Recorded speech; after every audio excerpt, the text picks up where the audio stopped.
It's The Real News. I'm Darna Noor. The rising cost of water in Baltimore disproportionately affects Black folks, according to a new study. The NAACP's Legal Defense Fund released a report this week which concludes that there is, quote, an explicit link between race and water affordability in this city. Currently this year, 65% of the Black population in Baltimore is affected by this affordability crisis. So more than half. It's a really widespread, wide-ranging problem in this city. The report's author, advocates with the Right to Water Coalition, and council members presented the results at a press conference outside City Hall on Tuesday. They said residential water bills have not only risen dramatically in this city, Baltimore has increased the cost of water and sewer service by 127% since 2010, but also that the increases for ratepayers far outpace other cities. That is nearly 10 times the rate of inflation.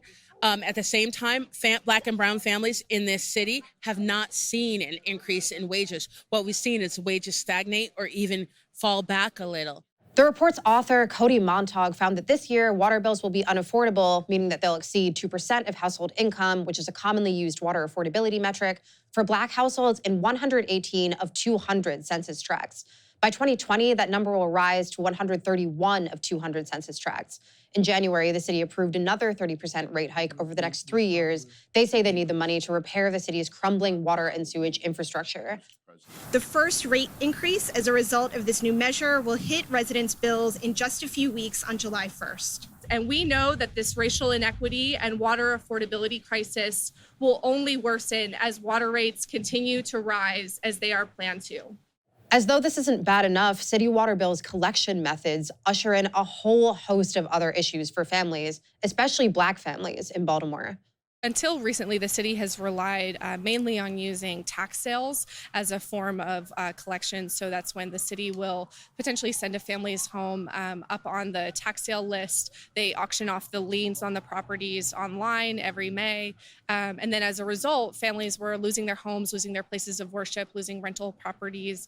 So that's why we were working with Senator Washington and Delegate Nick Mosby to pass the Water Taxpayer Protection Act last General Assembly session, which removed water bills from that process. So now water bills will no longer be a reason that anyone gets sent to tax sale. And the city, before relying heavily on tax sale, was relying heavily on water shutoffs. So in 2015 and 2016, they did mass water shutoffs that impacted tens of thousands of residents across the city. And Montag says the city's weak water bill dispute process might violate federal Constitution due process protections.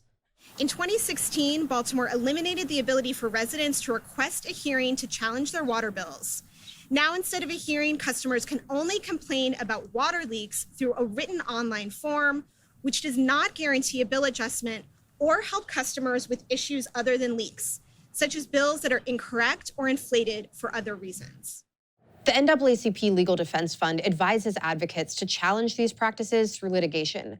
Essentially, the 14th Amendment to the Constitution provides that there have to be certain due process procedural protections for folks, including for water services. And so, if the city is not able to rectify these issues, advocates could bring a lawsuit. The author, affordability advocates, and council people also called for more robust affordability programs and an independent water bill dispute process through the passage of the Water Accountability and Equity Act. It was proposed by then Council President, now Mayor Jack Young, and is set to go to a Council Taxation Committee hearing in the coming months. The legislation, which is supported by more than 50 organizations, would create an equity-based water affordability program, as well as an independent office to handle water billing disputes, the Office of the Customer Advocate. What we're really seeing nationwide is that the history of residential segregation ultimately leads to these water issues. And so back in the 1960s, my organization, Legal Defense Fund, brought the first ever lawsuit alleging municipal inequalities in water services. And this really builds upon that we haven't really seen any change in those years.